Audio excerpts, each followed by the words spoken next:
Hi, home searchers! Welcome to another house tour. And for today, we will explore this brand new, modern, two-story, stunning house here in BF Homes, Parañaque. My name is Eva and I am your real estate broker friend. Now let's start the house tour.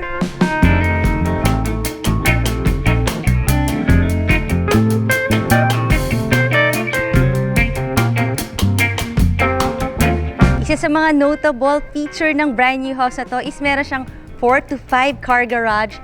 So ito, pwede dito pumasok ang iyong sasakyan, pwede rin naman dun sa kabila. At ang taas ng kanilang fence, ganda ng house number niya, 23. So para sa akin, medyo private itong bahay na to at pasukin na kagad natin. Let's go!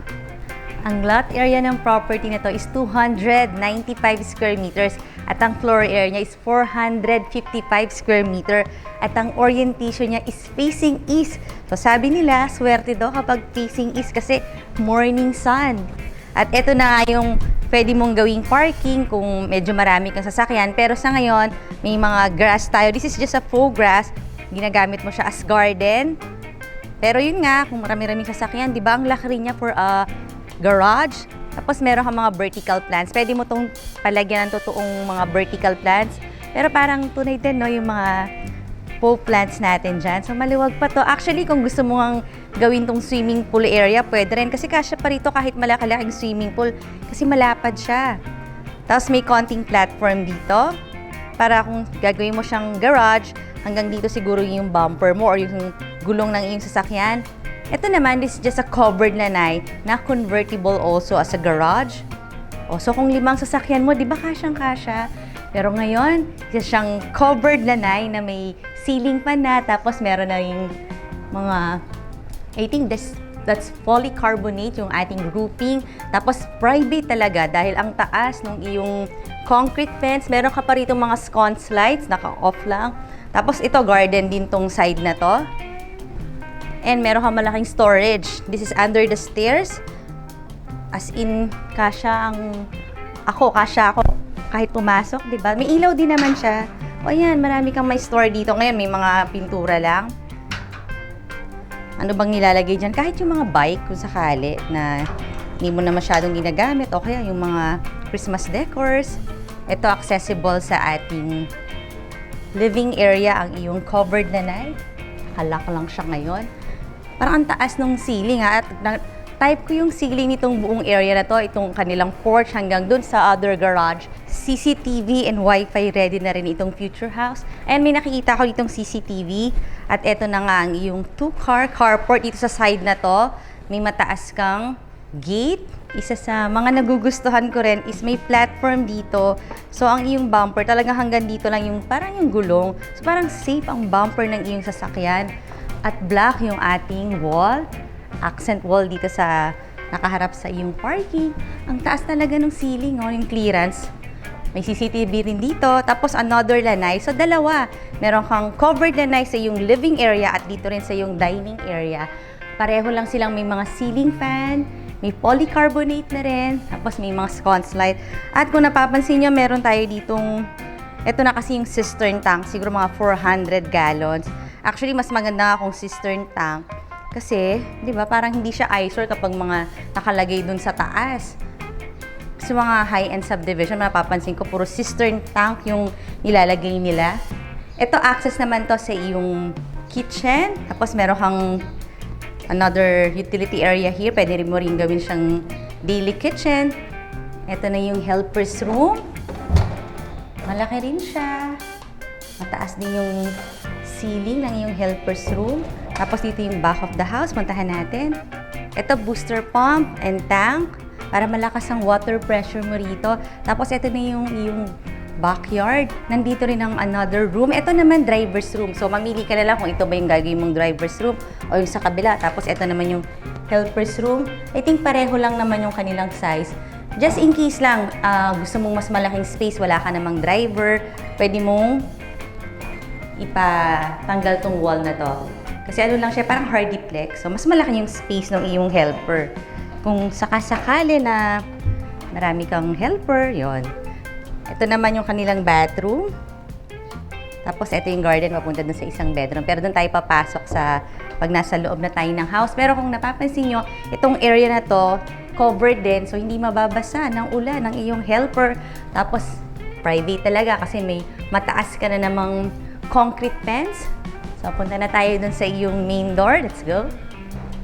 Nasa isang safe and gated subdivision itong future house mo na malapit lang din sa Sukat Road at malapit siya sa mall, sa schools, sa mga commercial establishment. At nandito tayo sa iyong porch na talaga namang fully covered. Ito na-appreciate ko kasi kung galing ka sa sasakyan, dito ka nag-park, ayan, covered ang iyong sasakyan, pati ikaw cover, hindi ka mababasa ng ulan or hindi ka maiinitan. Kung dito ka naman nag-park, just the same, talagang pagbaba mo ng sasakyan, nandito ka na sa porch, so walang init, diba? Or wala ring ulan. At eto na nga ang ating main door. May sconce light din dito. Actually, pwede pa tayong maglagay dito kahit isang coffee table, tapos nandito yung chair. Parang hintayan, diba?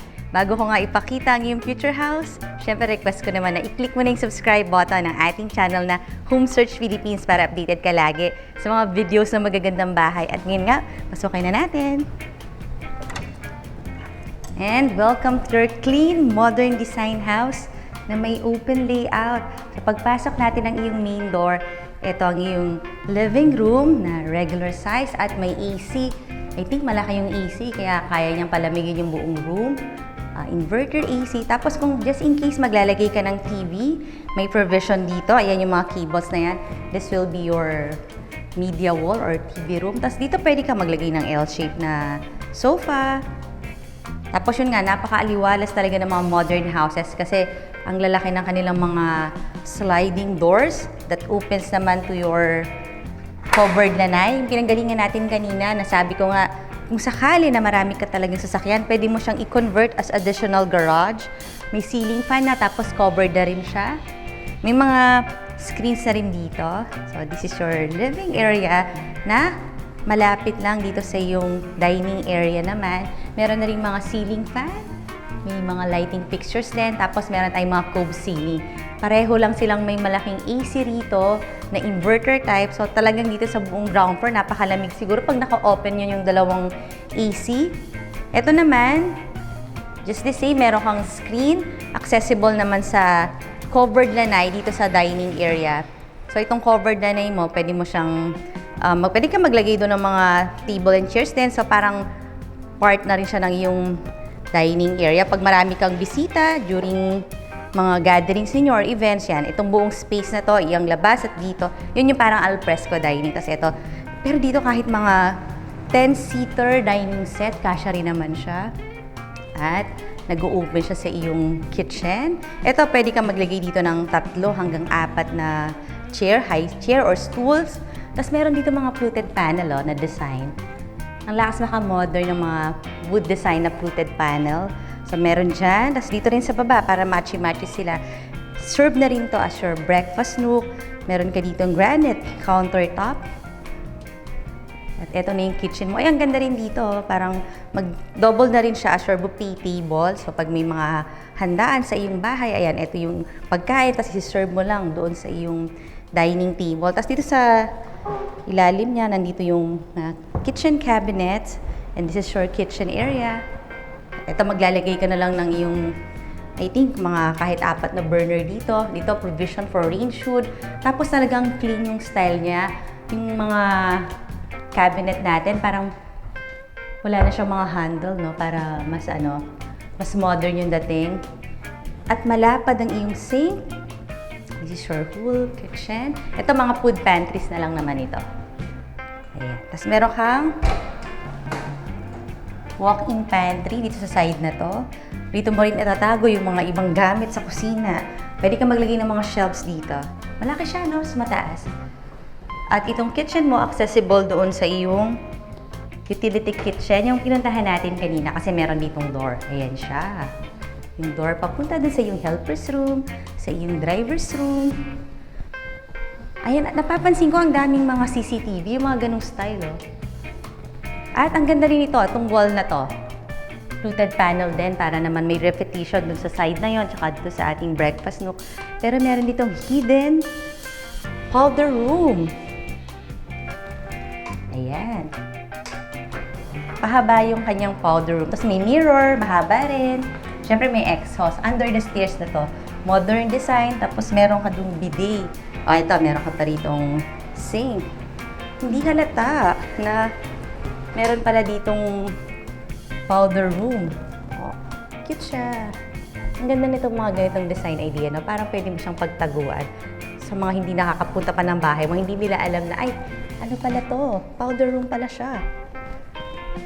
And another mga cabinets naman, parang floor to ceiling height cabinet. Ito naman, pwede itong gamitin as your linen cabinets or storage pa rin. Alam mo naman sa bahay natin, kailangan marami tayong storage. Tapos push to open siya. So parang lang din siyang wall. At across, meron ka na ritong door. Ito na nga ang iyong ground floor bedroom. Spacious din itong iyong ground floor bedroom. Meron ka ritong vanity. May mirror na. Tapos, mga sleek design ng mga modular cabinet na mga push to open din. Hindi na uso yung mga handle dito sa house na to. Kasi nga minsan parang mas maganda pa pag walang handle para malinis lang siyang tingnan. So up to there, meron kang cabinet. Tapos ito sa side na to, pwede kang maglagay dito ng iyong bed. Across, ito naman ang iyong TV. So pwede rin siyang gawing TV room kung sakaling wala namang gagamit na senior dito sa iyong bedroom, sa ground floor bedroom na to. Ayan, may mga provision ka. Tapos maganda rin itong bedroom na to kasi accessible naman sa iyong garden. Actually yan, pwede kang maglagay dyan ng maraming plants. Pero ngayon yan, nakalagay yung parang ating faux grass. Meron ka rin naman ditong polycarbonate. Tapos meron ka na ring screen. Ayun, may AC rin to. So fully air-conditioned itong bahay na to. Lahat ng bedrooms, meron ka ng AC. Tapos napansin ko meron na ring mga ceiling fan. At malaki ang kanyang bathroom.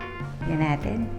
Senior-friendly or PWD-friendly itong bathroom na to. Kasi I think kahit wheelchair ka siya dito kasi napakalapad niya. Meron kang malaking mirror, your sink, may shower ka, double shower. Tapos ito naman mga tempered glass. At may bidet ka na rin. Let's go!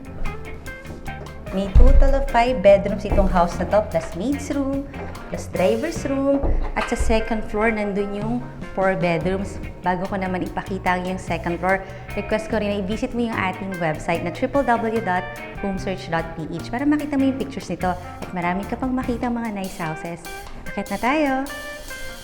Bright din dito sa yung staircase area. Tapos ito mga tempered glass, may handrails ka dito. At ito na nga yung isa sa mga 4 bedrooms. Check na natin. Pagpasok ko, nakita ko kagad ang iyong mini walk-in closet. Ito yon. Mga push to open naman siya, lahat. Tapos may katabing bathroom. Kaya lahat naman ng bedrooms may own bathroom. Malalapad talaga yung mga bathrooms. At malalaki yung kanilang mga mirror. Kompleto rin, may bidet, may sink, may double shower, tapos tempered glass. Corner bedroom din ito at meron siyang own balcony. May screen.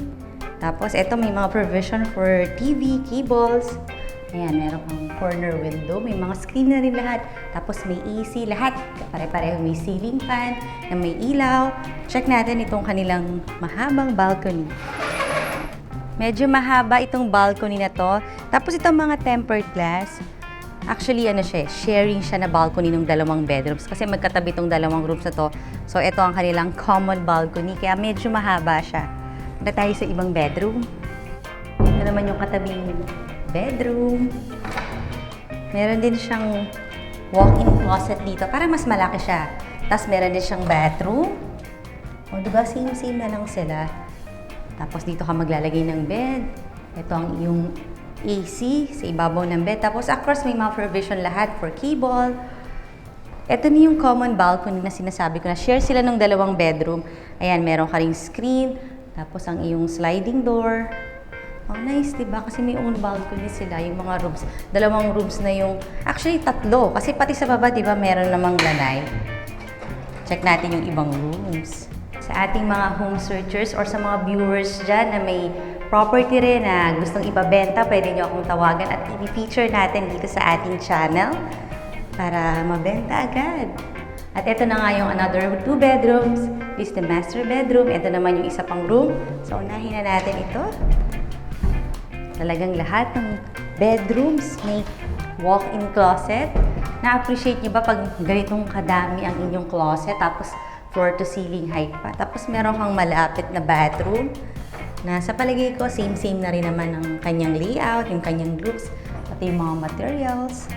At ito na yung big space mo for your bed. Ito may easy rin, corner bedroom. At lahat nga sila may own balcony. Ito common balcony rin for this bedroom at sa master bedroom. Ayan, meron tayong screen dito. Pero sa master bedroom na tayo lalabas, para dun sa balcony na yan. At kung meron tayo dyang home searchers na may lot na gustong patayuan ng residential house or kahit commercial building, pwede mo akong tawagan. Kasi may mga partners tayong reliable, builders, contractor, architect. So tawag ka lang, nandyan yung number ko sa screen. Talagang magkatabi lang ang iyong master bedroom at yung isang room. Patingnan na natin.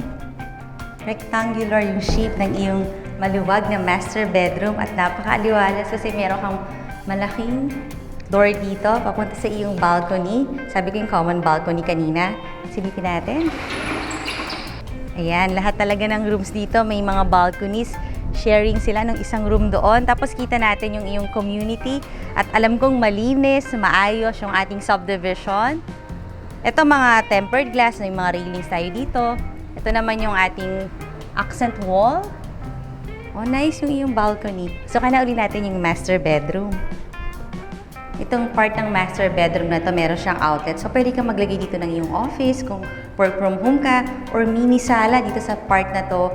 Kasi dito, yung iyong bed at saka yung iyong TV. Dito ka maglalagay ng iyong media wall or TV area. May mga provision na. Across, dito naman ang iyong kahit malaking bed, king size bed. May AC ka na rin dito or pwede rin dito.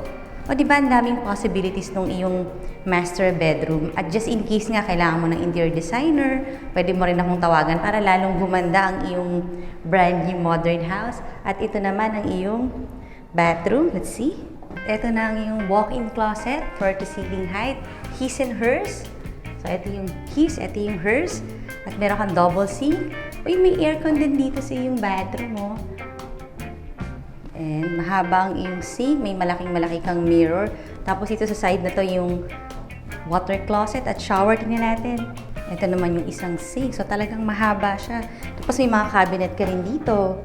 Ito nga, nakahiwalay ang iyong shower at ang iyong water closet para naman may privacy, kaya frosted siya. Ayun, meron din siyang bidet doon. At maliwanag ha, kasi kahit daytime, pwedeng nakabukas ang yung window. Ayan, may mga screens pa rito. Ito naman, shower area. May double shower ka rin. Meron kang bathroom niche. Naka-enclose din itong tempered glass. At ito naman, ang iyong vanity area. So, maluwag din siya. Balik tayo doon. At kung gusto mo na nga itong makita, pwede mo na akong tawagan. Nandyan lang yung number ko sa screen. Ngayon naman, request ko na i-click mo na yung subscribe button here. Ito yung mga latest videos at ito naman yung mga similar videos. And I will see you on the next video.